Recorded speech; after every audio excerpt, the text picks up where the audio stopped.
The sun hung heavy over Dusthaven, a town built more on rumor than on mercy. Heat shimmered above the hard-packed road, where the wind carried whispers sharper than knives. Folks said the widow brought bad luck with her shadow, that her very breath soured milk and spoiled prayer.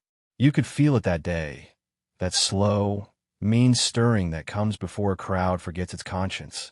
At first, there was only the slam of a wooden door, the cry of protest, and then the sound of boots dragging through grit.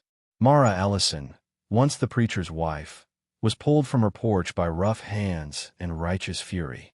The town had been waiting for a reason, any reason, to break her silence. The preacher's barn had burned last winter with him inside, and though no one saw her light the match, they saw her face afterward, calm, too calm. That was enough. Her dress tore at the hem as they pulled her into the street. Dust clouded around her knees. Her wedding ring still caught sunlight, defiant and mocking. Around her, the murmurs gathered weight. Thief. Witch. Murderess. The names cut deeper than the stones some boys threw for sport. From the saloon shadow, Sheriff Boone watched, hat tipped low, jaw tight with something that wasn't quite courage. "It'll burn itself out," he muttered to no one. The crowd always did. Beside him, Pearl Mathers, the innkeeper, fanned herself with satisfaction. "Told you that woman was trouble," she said. "The Lord set in things right." Someone shoved Mara to the ground.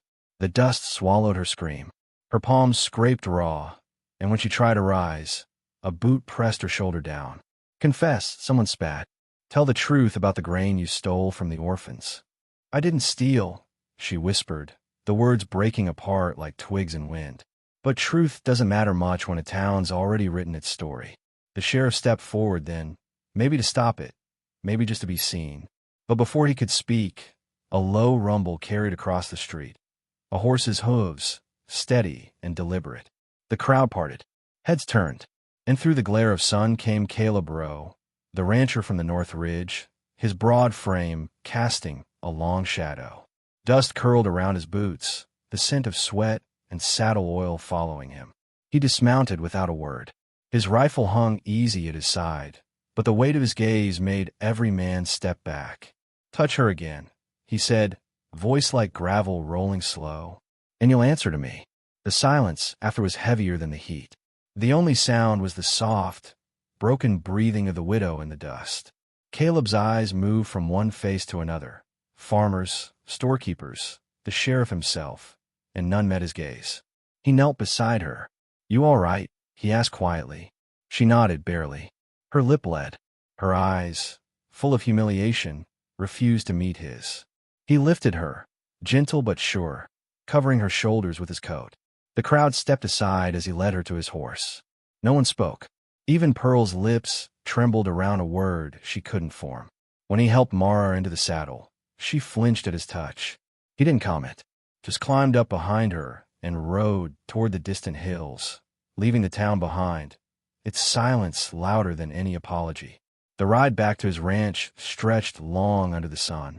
She swayed faintly in front of him, exhaustion dragging her down.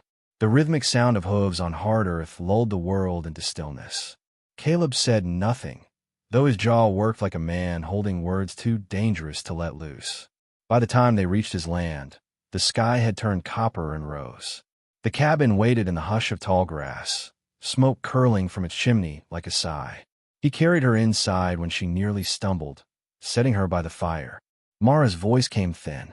"You shouldn't be done that." Caleb filled a tin cup from the water bucket. "Shouldn't be done what?" "Stop him from killing you." She looked away. "They'll come for you now, too."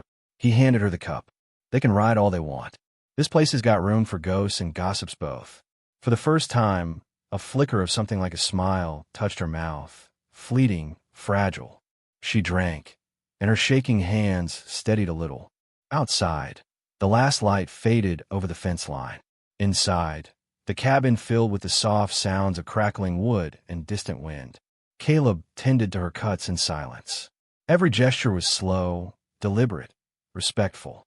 The air between them thickened with unspoken gratitude and something else neither dared name. Later, as night fell, Mara sat wrapped in a quilt on his cot, staring into the flames. "You don't even know me," she whispered. "I know enough." Caleb said. You don't know what they think I did. He leaned back in his chair, eyes on the fire. I don't much care what they think. The quiet stretched, long and tender. Outside, a coyote called into the distance, the sound raw and lonely. When he finally spoke again, his voice was softer. Sometimes a person don't need saving, just someone to stand up when no one else will. Her eyes glistened, the reflection of firelight flickering in them like tiny lanterns. She didn't answer. Hours passed, marked only by the creak of the rafters and the sigh of wind through chinks in the wood. Caleb sat awake on the porch while she slept, watching the horizon. His horse shifted in the corral, restless, as if sensing what tomorrow might bring. The moon rode high when another shape appeared down the trail, the glint of a badge catching silver light. Sheriff Boone reined in at the gate. You're meddling in things you ought to leave be, he called quietly. Caleb didn't move. You should have stopped them. The sheriff's face tightened. Wasn't my fight. Caleb's voice dropped low. Then maybe it should have been. Boone shifted in his saddle. That woman's poison, Caleb. She'll drag you down same as the rest. The rancher turned, eyes steady, unreadable. Poison only kills the ones who drink it. The sheriff had no answer for that. He turned his horse, disappeared back into the dark. Caleb stood there a long while, listening to the night breathe, the crackle of crickets, the whisper of wind through cottonwoods. Behind him, through the cabin window, he saw Mara's faint silhouette curled beneath the quilt. And though he didn't yet understand why, something in him knew.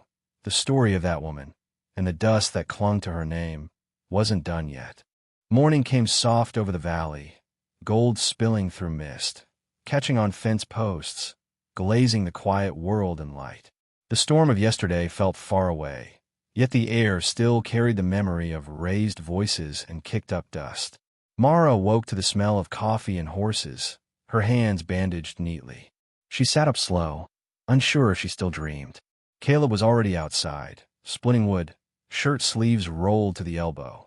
The rhythm of axe to stump was steady, not angry, not hurried, just alive. She watched from the window for a long time, unsure why the sight made her throat ache. When she stepped outside, her shoes sank into dew-soaked grass. He glanced up, offered her a nod instead of greeting. There's bread on the table, he said. I can work for my keep, she answered softly. I reckon you will. And so, the days began to fold over one another like pages in a slow book.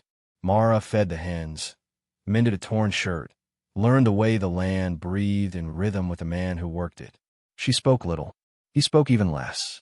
Yet, every gesture between them, a handed tool, a quiet thank you, became a thread, weaving trust where words couldn't. In town, gossip twisted wilder with every retelling. She's got her claws in him, Pearl hissed behind the bar. That widow's cursed blood'll ruin the Rowe Ranch.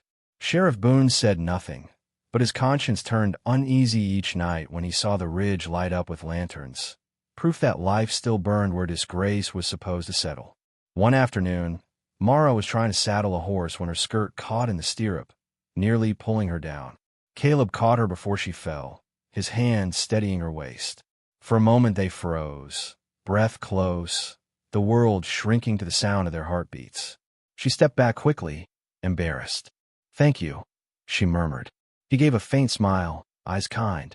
You're getting steadier. She didn't trust her voice to answer. That night, she packed her things, a shawl, a comb, a tin locket with her husband's ashes inside.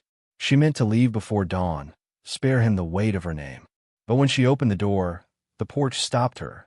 There, on the rail, folded neatly, lay the same shawl she'd worn when he found her, now mended where it had torn. Beneath it sat a fresh loaf of bread wrapped in cloth. She stood there for a long while, tears catching the starlight. Then she unpacked her things and stayed. The next week, thunder rolled across the valley, not from the sky but from hooves. A line of riders came through the dust, Sheriff Boone at the front, his badge dull in the gray light. Behind him rode Pearl and a few townsmen, faces set with righteousness. Mara saw them from the field and froze. They've come, she whispered. Caleb set down his tools, wiped his hands on his trousers, and walked toward the gate, calm as still water. Boone's voice carried. We found tracks near the granary, same boots you wore that night. There's talk you helped her move the grain. Caleb's jaw flexed. but his voice stayed even. There's talk, sure. Always is. Pearl pointed from her saddle. You're harboring a thief and a liar. You think you're above the law, Ro. Mara stepped out before Caleb could speak. Her voice trembled, but carried through the wind. Don't blame him. He's done nothing, but show me kindness. Kindness. Pearl spat. To sinners. Mara took a step closer. Her dress fluttered in the dry wind, her face pale but fierce. You all talk of sin like you never tasted it yourselves. Her voice steadied. If kindness is a sin, then maybe you should try it. A murmur rippled through the riders. The deputy, Jonas Clay, shifted uneasily. Maybe we oughta just let the sheriff handle this, he said under his breath. But one man, drunk on self-importance, spat in the dirt and swung down from his horse. You talk too proud for a guilty woman, he growled, reaching for her arm. He didn't make it halfway. Caleb moved fast, like thunder given shape. His fist caught the man's collar and slammed him down into the dust, so hard the ground shook. The air went silent except for the man's gasp and Caleb's low voice. Raw, steady, and dangerous. Touch her again, he said, each word slow as church bells, and you'll answer to me. Even the horses stilled. Boone's hand dropped from his gun. Pearl's lips parted, but no words came. For the first time, shame flickered across her face. Caleb looked up, eyes burning but calm. You all done yet? No one answered. The sky, heavy with clouds, opened just then, not with fury but rain. Soft, unexpected, washing the dust off everything it touched. It fell on Mara's face, tracing through the dirt, and she let it, her tears mixing with the sky's forgiveness. Boone took off his hat, the fight draining from his shoulders. Maybe, he muttered, maybe we've been wrong. Pearl turned her horse, her jaw trembling. The others followed, silent, their pride soaked through. When they were gone, Caleb knelt beside Mara. She was crying, but not from fear. He didn't try to hush her, just rested his hand over hers, steady, human, enough. The rain darkened his shirt and cooled the earth, until even the dust gave up its anger. Days passed before the town sent word, not in speech, but in gesture. Someone left a bundle of fresh bread at the ranch gate. Another, a piece of fabric folded neat. No signatures, just small offerings carried by guilt and humility. Life began again in soft rhythms. Mara sang to the hens as she gathered eggs. Caleb built a new fence near the road, the same place where she had once been dragged through dirt. But now, beneath the posts, he planted wildflowers, purple, yellow, red, colors of every wound healed over. When he was done, he stood back, hat in hand. They'll bloom come spring, he said. Mara watched, her voice barely a breath. So will we. The sun dipped low, gold pouring over their faces, their silence filled with something sacred. Not love declared, but love understood. Later, when the wind turned cold and night gathered around the cabin, the old ranch hand's voice returned like a memory carried on wind. Maybe love ain't thunder or fireworks. Maybe it's two souls who stopped running from what broke 'em and found something worth staying for. He paused, as though weighing the words. And maybe mercy's louder than any gunshot. You just gotta be close enough to hear it.